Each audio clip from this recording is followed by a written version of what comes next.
Tucker Carlson is attacking homeless people. Big surprise. And during his monologue on Tuesday night, decided to use some pretty choice language and do an entire 15-minute segment talking about how homeless people are parasites and they're drug-addled and they're terrible people. And why are we helping them?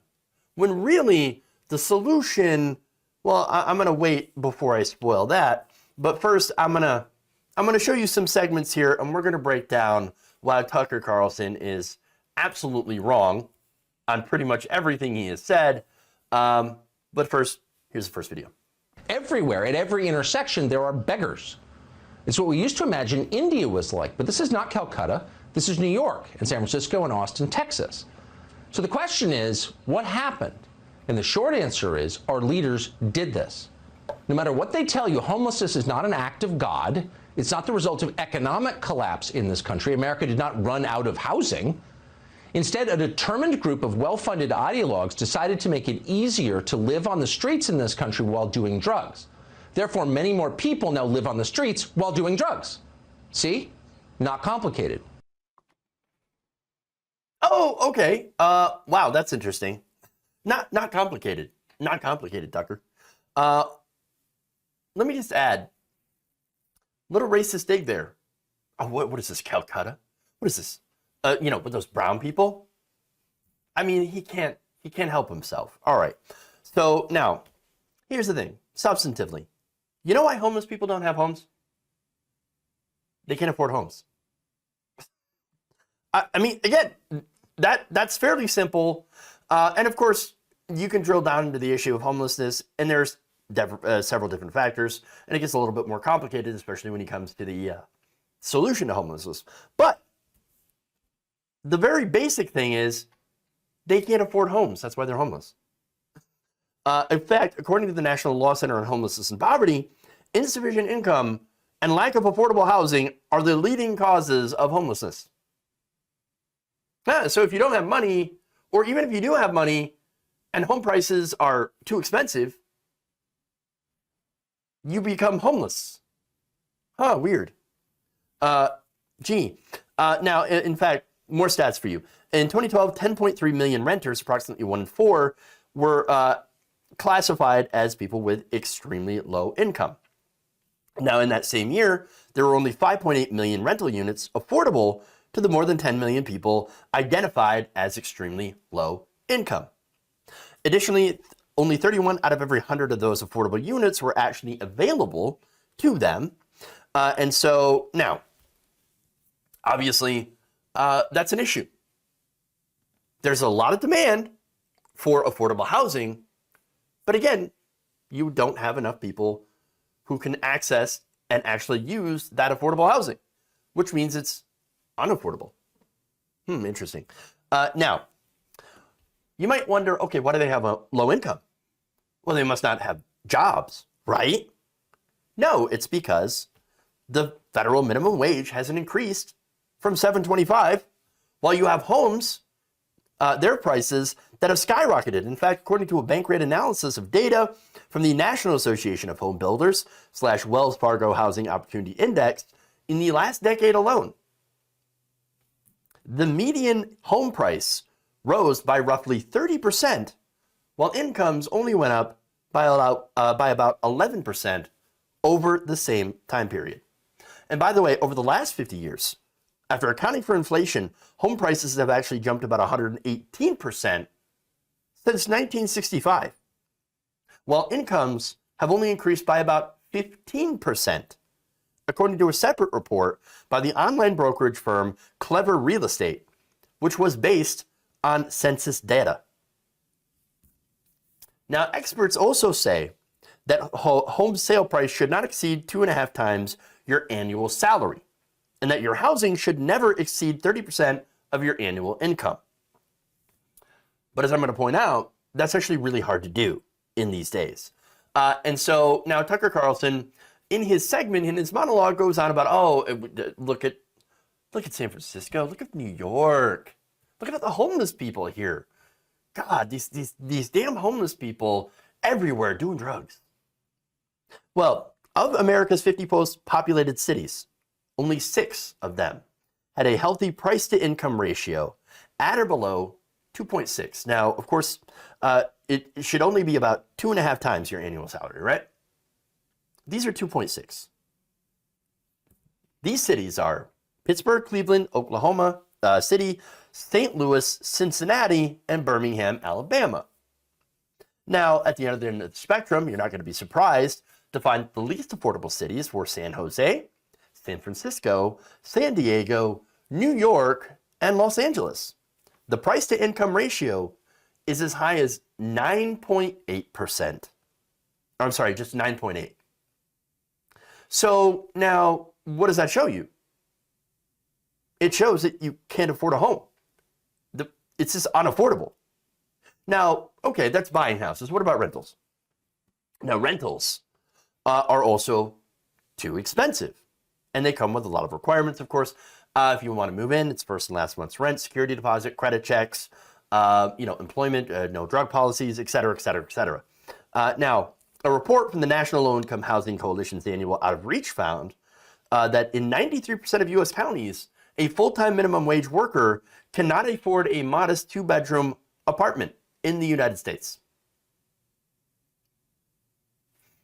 And those not working full-time, but still working a part-time minimum wage job.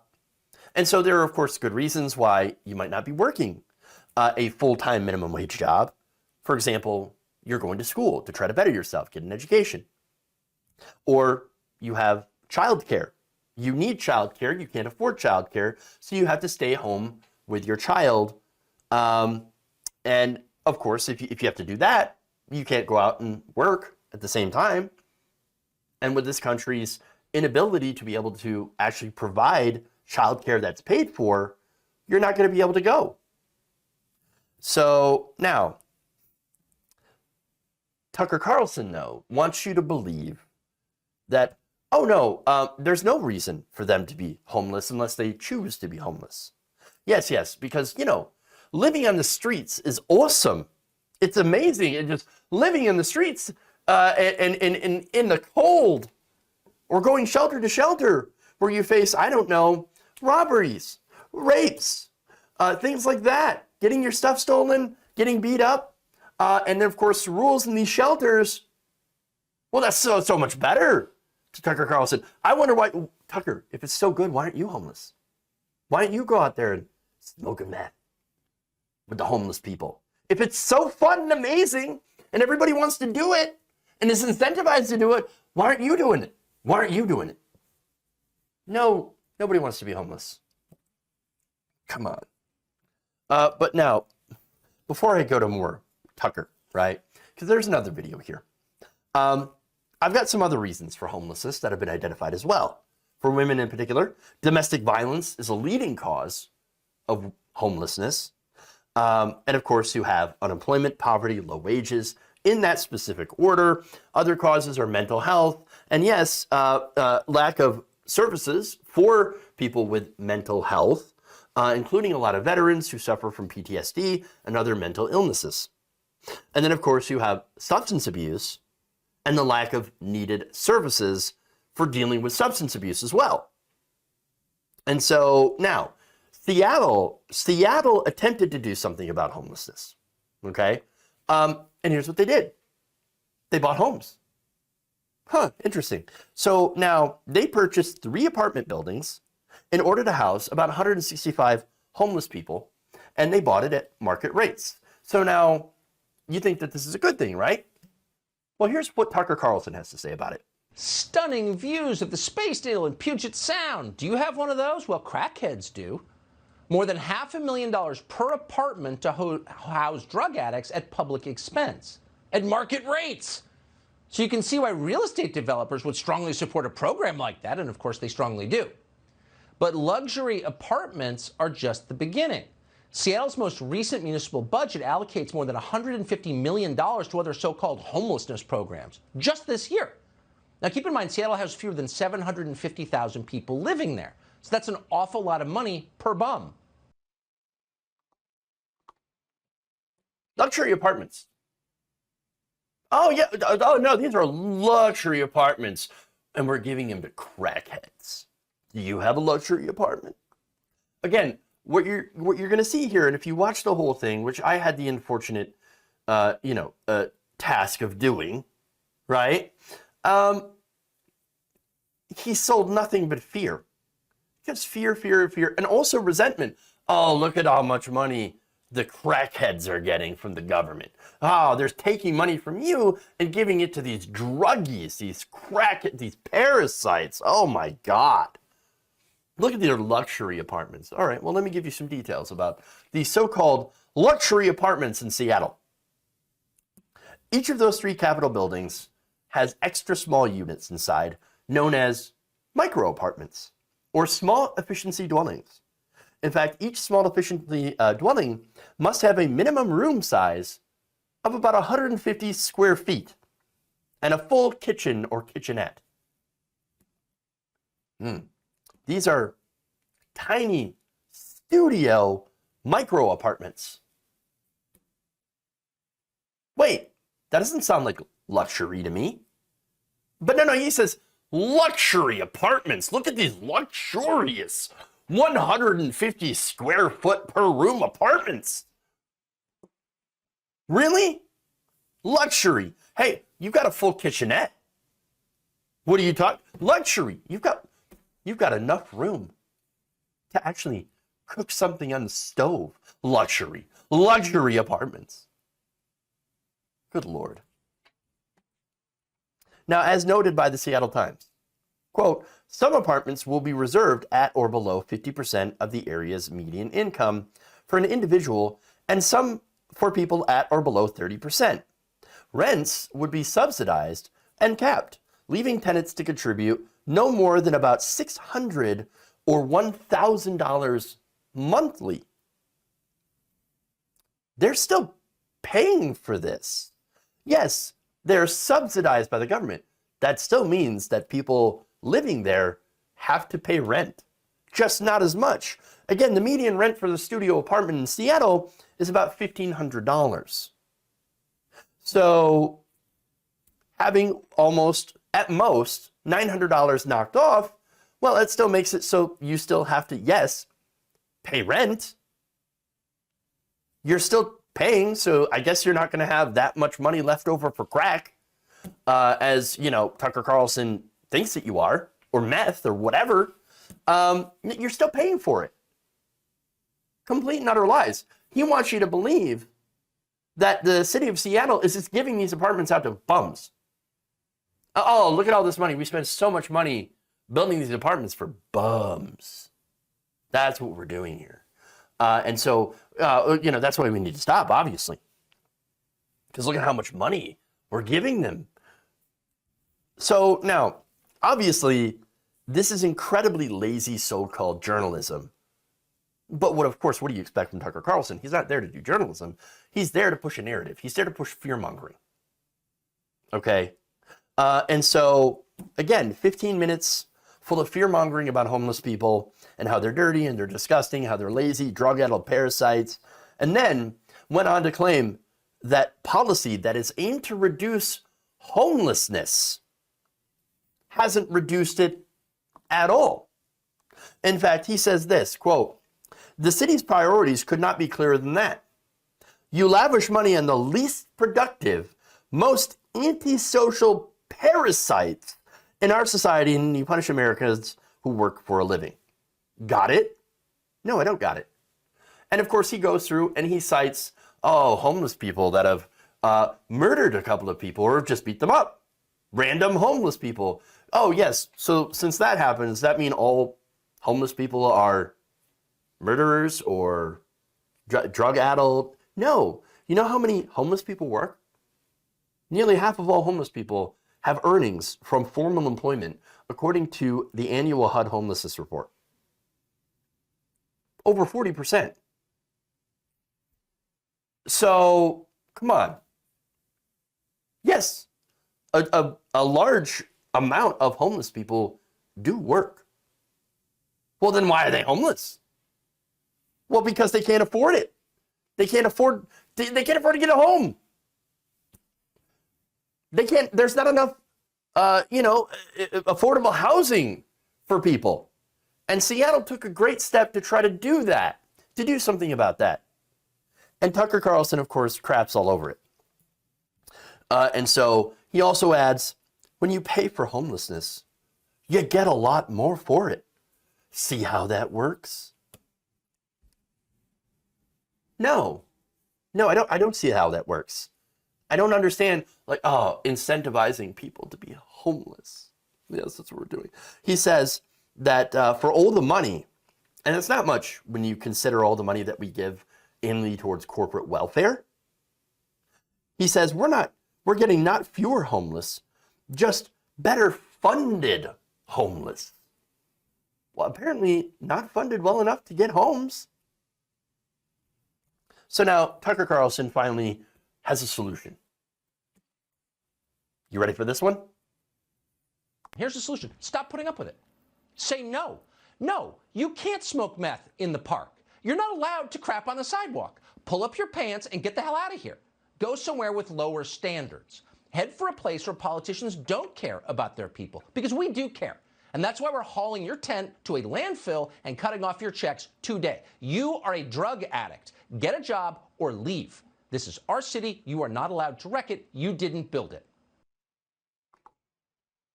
Oh, just say no. Hey, stop being homeless. Stop it right now, mister. Stop doing drugs. Stop it. Stop being poor. Hey, you with the mental illness, stop that. Stop it right now. You stop that. Really? Really? If you tell them no, then homelessness will just magically go away. That's the worldview of Tucker Carlson. If you just do nothing and tell them to go get a job, well then obviously, the whole problem is just gonna magically fix itself. Isn't that wonderful how conservatism works? Where you literally do nothing for poor people except tell them to get a job, and then, looks like I've done everything that I can here. Here's some bootstraps for you. Have fun. Problem solved. No, the problem is not solved. The problem is as bad as it is because we haven't actually tried to solve the problem. We don't have a national strategy to eliminate homelessness. We just don't.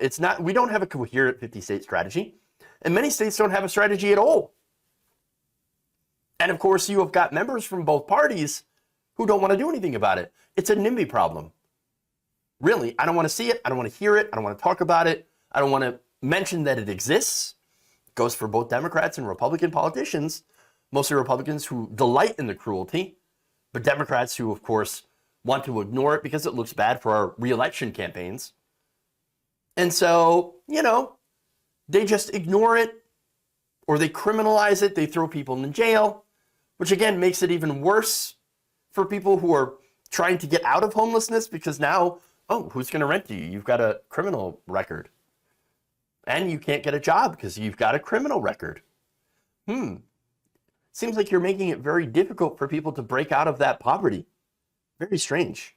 And so, look, again, certain places have taken action, and that's great with varying degrees of success.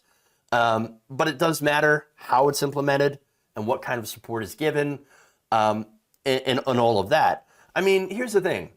You can't just blindly throw money at this problem. You actually do have to have a plan.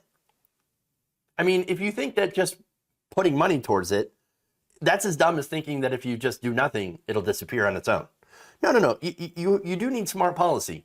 And you need smart people to make smart policy. And you've got to attack the root causes. You've got to attack poor wages. You've got to attack the idea that there's, no healthcare in this country that is affordable for people. Okay? Expanding Medicare to everyone, that would go a long way into stopping medical bankruptcies, which is a major problem. And I would say a driver of homelessness. Because if you, lose all of your savings and all of your money because you get cancer and you don't have insurance or your insurance decides not to cover it, well, you're not going to have the money to pay for your mortgage for your home. Okay? Not only that, but also you have diseases of despair. Now, there's an interesting question. It's kind of the chicken or the egg, right? Did the mental issues cause addiction, or does the addiction cause mental issues? Right? There's that. And so, or I should say, certainly what feeds the addiction more. Okay? And of course, you also have the issue of the drug war. You have drugs coming in, and a lot of them also from pharmaceutical companies as well, that have been emboldened by the drug war, because it feeds the desire and the appetite for these illicit drugs. And not only that, but you have, again, the issues of housing that's unaffordable. You have gentrification that's pushing people out of the cities. The tech bros come in, and these big companies, and they raise the prices of homes. Not only that, but you have foreign investors that have come in and bought up a lot of the single family homes and have turned them into rentals that are not affordable, so on and so on. This is not a simple problem like what Tucker Carlson points out. No, it's not a simple problem, and it does not have a simple solution. This is a very complex problem that requires a very complex solution, and you have to stop boiling it down to, oh, homeless bad. They're, bad because they made mistakes or whatever and don't deserve compassion and don't deserve help. You've got to stop thinking in that, in that way. And you've got to stop listening to people like Tucker Carlson, who only use this as a way to fearmonger against people who, yes, may have mental issues, may have made some mistakes, but ultimately are still human beings and deserve dignity and respect.